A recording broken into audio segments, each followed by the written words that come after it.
আমি দক্ষিণ উত্তর কলকাতার স্টুডেন্ট ছিলাম, সেন্ট পলস কলেজের স্টুডেন্ট ছিলাম। আর ডিএসও করার সূত্রে দক্ষিণ কলকাতার কলেজগুলোর সাথে এবং সেই ছাত্র সংগঠনগুলোর সাথে আমার সম্মুখ পরিচয়টা আরো অনেক বেশি প্রবল ছিল।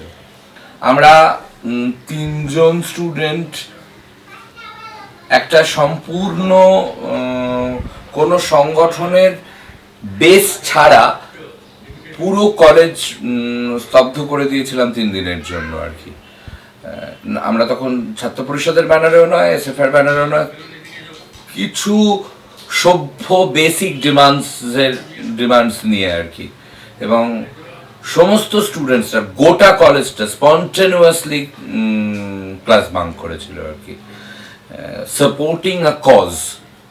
আশুতোষ কলেজে দেখেছিলাম যে শুভঙ্কর চক্রবর্তী মহাশয় কি ভয়ঙ্কর একটা মানুষ, একজন প্রিন্সিপাল, মানে আমার ওই বয়সের আতঙ্ক এখনো কাটেনি আর কি, যে একটা মানুষ প্রায় একজন ঘাতক।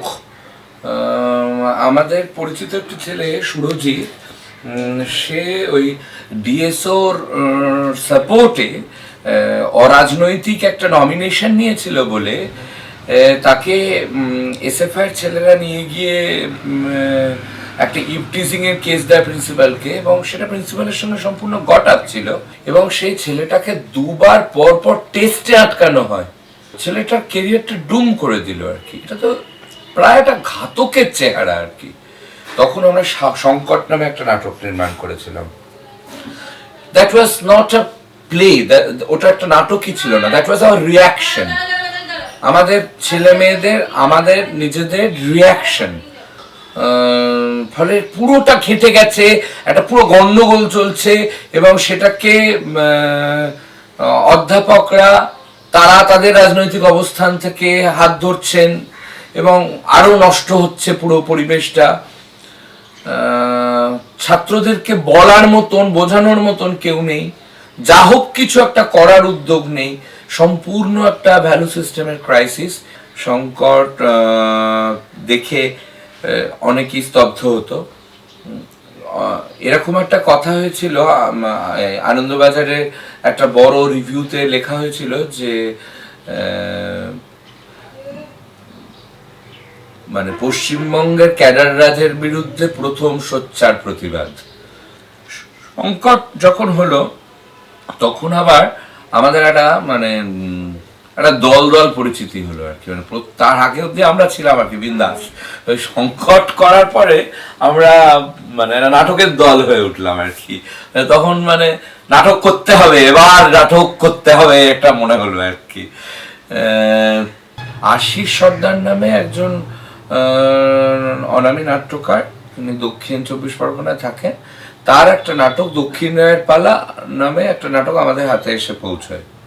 সেই নাটকটা আমরা রিহার্সাল করতে করতে 3 বার রিজেক্ট করেছিলাম। নাটকটা আমাদের একেবারেই পছন্দ হচ্ছিল না। দক্ষিণের পালা নাটকটা আমরা ভেবেছিলাম 2-3টে শো করব, তার মধ্যে আমরা নিশ্চয়ই অন্য কিছুর খোঁজ পেয়ে যাবো আর কি, খুঁজছিলাম। কিন্তু দক্ষিণের পালা আমাদের খেলো করলো। দক্ষিণের পালার এত এন্টারটেনমেন্ট ভ্যালু ছিল যে দক্ষিণের পালা একেবারে হিট করে গেল আর কি, যাতে হিট করা বোঝায়। দক্ষিণের পালার প্রচুর শো হলো, মানে কলশো টলশো মিলিয়ে দক্ষিণের পালা ফার্স্ট আমাদের একাডেমিতে হাউসফুল হলো। সব মিলিয়ে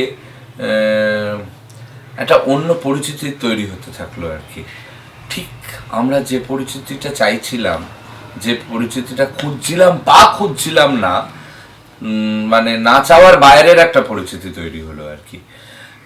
যে একটা নাটকের দল যারা ভালো নাটক করে, প্রয়োজনীয় নাটক করে কি করে না সেটা ইম্পর্টেন্ট না, ভালো নাটক করে। আর যেটা নজরে পড়েছিল সবার, সেটা হচ্ছে যে একদল ইয়াং পিপল একসাথে কাজ করছে আর কি, এবং তারা সবটা দিয়ে কাজ করার চেষ্টা করছে। দক্ষিণ রায়ের পালাটা কিন্তু একটা মোড়, ওই মোড় থেকে কিন্তু আমাদের